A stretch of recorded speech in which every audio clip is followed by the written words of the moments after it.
നമ്മൾ ജനവിധി കാത്തിരിക്കുകയാണ്. തികഞ്ഞ ആത്മവിശ്വാസമാണ് മൂന്ന് മുന്നണികളും പ്രകടിപ്പിക്കുന്നത്. പക്ഷേ ഉയർന്ന പോളിംഗ് ശതമാനം അതെങ്ങനെ പ്രതിഫലിച്ചു എന്ന ആശയക്കുഴപ്പം എല്ലാവർക്കുമുണ്ട്. ബൂത്തുകളിൽ നിന്നുള്ള കണക്കുകൾ എടുക്കുകയാണ്. SIRന് ശേഷമുള്ള സവിശേഷമായൊരു സാഹചര്യമാണ്. അത് ഏത് രീതിയിൽ ബാധിക്കപ്പെട്ടു എന്ന ഒരു ആശയക്കുഴപ്പം എല്ലാവർക്കുമുണ്ട്. പുറമേക്ക് വലിയ ആത്മവിശ്വാസം പ്രകടിപ്പിക്കുന്നുണ്ടെങ്കിലും ഈ ആശയക്കുഴപ്പം പ്രകടമാണ്. 78.27% ഇതുവരെ അപ്ഡേറ്റ് ചെയ്യപ്പെട്ടിരിക്കുന്നത് സംസ്ഥാനത്തെ ഉയർന്ന പോളിംഗ്. 1987 ശേഷമുള്ള ഏറ്റവും ഉയർന്ന പോളിംഗ് ശതമാനമാണ് ഇത്തവണ ഉണ്ടായത് എന്ന പ്രത്യേകതയുമുണ്ട്. അന്തിമ കണക്കെടുപ്പിൽ ഒരുപക്ഷെ ഈ 87 കണക്കിനെയും മറികടന്നേക്കാം. കാരണം ഇതിൽ ഹോം വോട്ടുകൾ കൂട്ടിയിട്ടില്ല, ഒപ്പം തന്നെ സർവീസ് വോട്ടുകൾ കൗണ്ട് ചെയ്യപ്പെട്ടിട്ടില്ല. ഈ വോട്ടുകൾ കൂടി കണക്കെടുക്കുമ്പോൾ ഒരുപക്ഷെ പോളിംഗ് ശതമാനത്തിൽ ഒരു വലിയ വർധനവ് ഉണ്ടായിരിക്കുമെന്നതാണ് പ്രധാനപ്പെട്ട കാര്യം. മൂന്ന് മുന്നണികളും തികഞ്ഞ വിജയപ്രതീക്ഷയിലാണ്. ഒരുപക്ഷെ ആത്മവിശ്വാസത്തിൻ്റെ കാര്യത്തിൽ UDF ആയിരിക്കും ഒരു പടി മുന്നിൽ എന്നതാണ്. കാരണം കുറഞ്ഞ ഭൂരിപക്ഷത്തിലെങ്കിലും ഭരണം തുടരുമെന്ന് ഇടതുമുന്നണി അവകാശപ്പെടുമ്പോൾ 100 സീറ്റ് 100+, ഇതാണ് UDFൻ്റെ അവകാശവാദം. മുന്നോട്ട് വയ്ക്കുന്നത് മറ്റാരുമല്ല, പ്രതിപക്ഷ നേതാവ് തന്നെയാണ്. തെരഞ്ഞെടുപ്പിനെ നയിച്ച VD സതീശൻ തന്നെയാണ്. താൻ കണ്ട 35 വർഷത്തിനിടയിലെ മികച്ച പ്രവർത്തനമാണ് ഉണ്ടായതെന്നാണ് പ്രതിപക്ഷ നേതാവ് VD സതീശൻ്റെ വാക്കുകൾ. സമൂഹത്തിലെ ഒട്ടനവധി മേഖലകളിൽ നിന്നും UDFന് വലിയ പിന്തുണ ലഭിച്ചു. UDFിൽ നിന്നും അകന്നുപോയവർ ശക്തമായി തിരികെ വന്നിട്ടുണ്ട്. ഏത് കേഡർ പാർട്ടിയെയും തോൽപ്പിക്കാൻ കഴിയുന്ന രീതിയിൽ UDFനും വർക്ക് ചെയ്യാൻ കഴിഞ്ഞുവെന്ന് തെളിയിച്ചു എന്നാണ് അദ്ദേഹത്തിൻ്റെ വാദം. ഒപ്പം എറണാകുളം, ഇടുക്കി, പത്തനംതിട്ട, വയനാട്, മലപ്പുറം എന്നീ ജില്ലകളിൽ വലിയ ക്ലീൻ സ്വീപ്പാണ് പ്രതീക്ഷിക്കുന്നത്. ഈ ജില്ലകളിൽ നിന്ന് തന്നെ വലിയ മജോറിറ്റി ഉണ്ടാവും. ഇതാണ് പ്രതിപക്ഷ നേതാവിൻ്റെ അവകാശവാദം, ആത്മവിശ്വാസം. നോക്കാം അദ്ദേഹത്തിൻ്റെ വാദം. പോളിംഗ് ശതമാനം കൂടിയത് നമ്മളും നന്നായി വർക്ക് ചെയ്തിട്ടുണ്ട്. നമുക്ക് ചെയ്യാൻ പറ്റാവുന്ന അവസാനത്തെ വോട്ട് വരെ കൊണ്ടുപോയി നമ്മൾ ചെയ്യിച്ചിട്ടുണ്ട്. ഞാൻ കഴിഞ്ഞ ഒരു 30 വർഷത്തിനിടയിൽ കണ്ട UDFന്റെ പ്രവർത്തകരുടെയും നേതാക്കന്മാരുടെയും ഏറ്റവും മികച്ച തെരഞ്ഞെടുപ്പ് പ്രവർത്തനമായിട്ടാണ് ഞാൻ ഇതിനെ വിലയിരുത്തുന്നത്.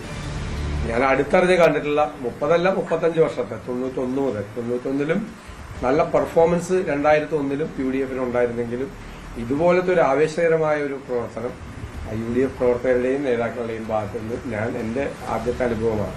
പൂർണ്ണമായിട്ടാണ് അവരെല്ലാം ചെയ്തുകൊണ്ട് വർക്ക് ചെയ്തത്.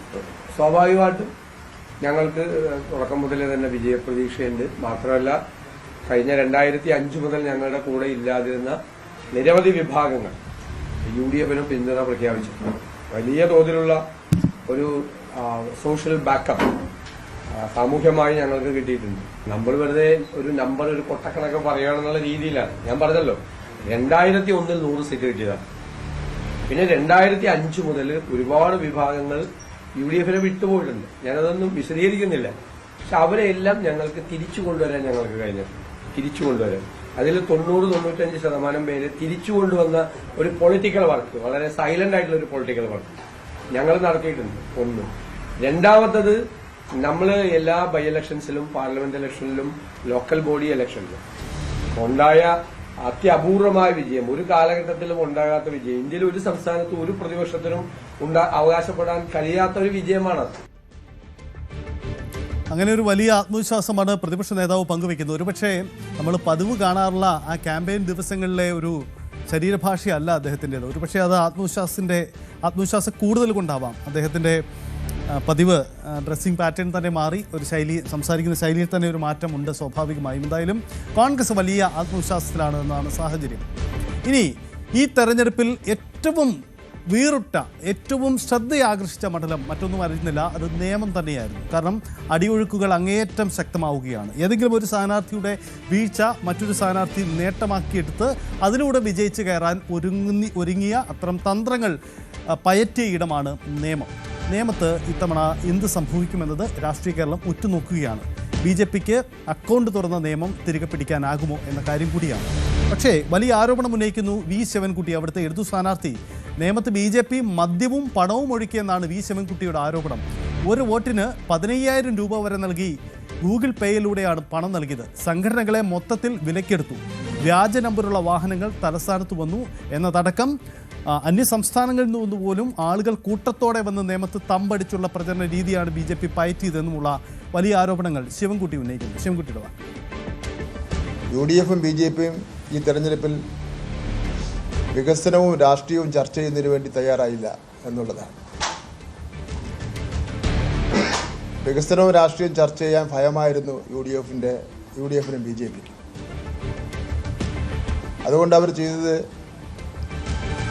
അവരുടെ പബ്ലിക് റിലേഷൻസ് അതിൻ്റെ ചുമതലപ്പെടുത്തിയിട്ടുള്ള വൻകിട കമ്പനികളുടെ ഉപദേശപ്രകാരം ചർച്ചകൾ വ്യക്തിപരമായി നടത്തുന്ന നിലപാടാണ് സ്വീകരിച്ചിട്ടുള്ളത്. ചെറിയ ചെറിയ വിഷയങ്ങൾ ചില മാധ്യമങ്ങളുടെ സഹായത്തോടുകൂടി ചർച്ച ചെയ്യുന്നതിന് വേണ്ടിയുള്ള കാര്യമാണ് നിർവഹിച്ചിട്ടുള്ളത്. ഇപ്പോൾ ബഹുമാനപ്പെട്ട പ്രധാനമന്ത്രി കേരളം തെരഞ്ഞെടുപ്പ് പ്രചരണത്തിന് വേണ്ടി സന്ദർശിച്ച അവസരത്തിൽ അദ്ദേഹം നിയമമണ്ഡലത്തിലാണ് റോഡ് ഷോ നടത്തിയത്.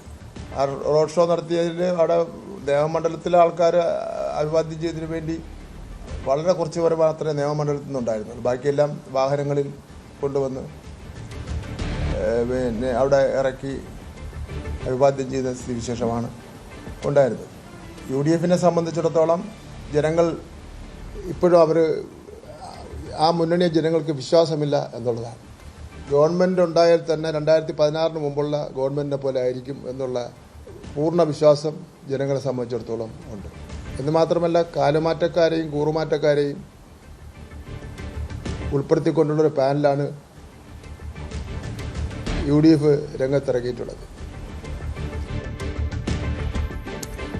ഈ തെരഞ്ഞെടുപ്പ് കാലത്തിന്റെ അവസാനം മുഖ്യമന്ത്രി നടത്തിയ ഒരു പ്രസ്താവന ഏറെ ചർച്ച ചെയ്യപ്പെട്ടു. മറ്റൊന്നുമല്ല, തെലങ്കാന മുഖ്യമന്ത്രിക്കെതിരെ പിണറായി വിജയൻ നടത്തിയ പരാമർശമാണ്. ഇതിൽ രേവന്ത് റെഡ്ഡിക്കെതിരെ ശിവൻകുട്ടി വലിയ ശക്തമായ ആരോപണങ്ങളാണ് ഉന്നയിക്കുന്നത്. രേവന്ത് റെഡ്ഡിയും മുഖ്യമന്ത്രിയും തമ്മിൽ ആനയും ആടും തമ്മിലുള്ള വ്യത്യാസമുണ്ട്. രേവന്ത് റെഡ്ഡി ABVP കാരനായിരുന്നു. അഴിമതി കേസിൽ ജയിലിൽ കിടന്നയാളാണ്. മുഖ്യമന്ത്രിക്കെതിരെ നടത്തിയ പദപ്രയോഗം ജനാധിപത്യ വിരുദ്ധമാണ്. പിൻവലിക്കുമെന്ന് കരുതി മുഖ്യമന്ത്രി ഒരാഴ്ച മൗനം പാലിച്ചു. അതിനൊടുവിലാണ് അദ്ദേഹം മറുപടി പറഞ്ഞതെന്നും ശിവൻകുട്ടി. ബഹുമാനപ്പെട്ട മുഖ്യമന്ത്രി രേവന്ത് റെഡ്ഡി അദ്ദേഹം ഒരു സംസ്ഥാനത്തിൻ്റെ മുഖ്യമന്ത്രിയാണ്. അദ്ദേഹം വന്ന് യഥാർത്ഥത്തിൽ രാഷ്ട്രീയ കാര്യങ്ങളാണ് ചർച്ച ചെയ്യേണ്ടിയിരുന്നത്. കേന്ദ്ര ഗവൺമെൻറ് BJP അല്ലാത്ത ഗവൺമെൻറ്റുകളോട് എടുക്കുന്ന സമീപനം അത്തരം കാര്യങ്ങളല്ലേ മാന്യമായി ചർച്ച ചെയ്യേണ്ടത്. അതിനു പകരം അദ്ദേഹം ഉപയോഗിച്ച പദപ്രയോഗങ്ങൾ ഒരു സംസ്ഥാനത്തിൻ്റെ മുഖ്യമന്ത്രി പിണറായി വിജയൻ്റെ പാരമ്പര്യം ഇന്ത്യ തന്നെ ശ്രദ്ധിക്കപ്പെടുന്ന ഒരു മുഖ്യമന്ത്രി, ആ മുഖ്യമന്ത്രിക്കെതിരായിട്ട് അദ്ദേഹം നടത്തിയ പദപ്രയോഗങ്ങൾ അങ്ങേയറ്റം ജനാധിപത്യ വിരുദ്ധമാണ്. ആ പദപ്രയോഗങ്ങൾ പിൻവലിക്കുമെന്ന് പ്രതീക്ഷിച്ചുകൊണ്ട് മറുപടി പറയാതെ ഒരാഴ്ചക്കാലം നമ്മുടെ കേരളത്തിലെ മുഖ്യമന്ത്രി മൗനം പാലിച്ചു. കോൺഗ്രസ് നേതാക്കന്മാരോ കേരളത്തിലെ കോൺഗ്രസ് നേതാക്കന്മാരോ മറുപടി പറയും, അല്ലെങ്കിൽ അത് ഖേദം പ്രകടിപ്പിക്കുമെന്നാണ് കരുതിയത്. അതിനു പകരം പൂർവാധിക ശക്തിയോടുകൂടി വീണ്ടും ആക്ഷേപിക്കുന്ന സ്ഥിതിവിശേഷമാണ് ഉള്ളത്. അപ്പോൾ സ്വാഭാവികമായിട്ട് മുഖ്യമന്ത്രിയുടെ ഭാഗത്തുനിന്ന് മറുപടി എന്നുള്ള നിലയിൽ ഒരു പദപ്രയോഗം നടത്തിയിട്ടുണ്ട്. അദ്ദേഹത്തിനും ഇദ്ദേഹവും തമ്മിൽ നോക്കുമ്പോൾ അതിൻ്റെ ഒരു ആനയും ആടും തമ്മിലുള്ള വ്യത്യാസം ഉണ്ടല്ലോ രാഷ്ട്രീയത്തിൽ. അതായത് ഈ തെരഞ്ഞെടുപ്പ് കാലം വലിയ വിവാദങ്ങളിലൂടെ, വലിയ പ്രസ്താവന യുദ്ധങ്ങളിലൂടെ കടന്നുപോയ ഒരു കാലഘട്ടമാണ്. ചെറിയൊരു ഇടവേളയാണെങ്കിൽ കൂടിയും ആ സമയങ്ങൾ സംഭവിച്ചതാണ്. അപ്പോൾ ഒരു കാര്യം വ്യക്തമാണ്, തെരഞ്ഞെടുപ്പ് ഫലം പുറത്തു വന്നതിന് ശേഷവും ആ വിവാദങ്ങൾക്ക് വലിയ പ്രസക്തിയുണ്ട്. അത് തുടർ ചർച്ചകൾക്ക് വിധേയമാവും എന്നതാണ് സാഹചര്യം.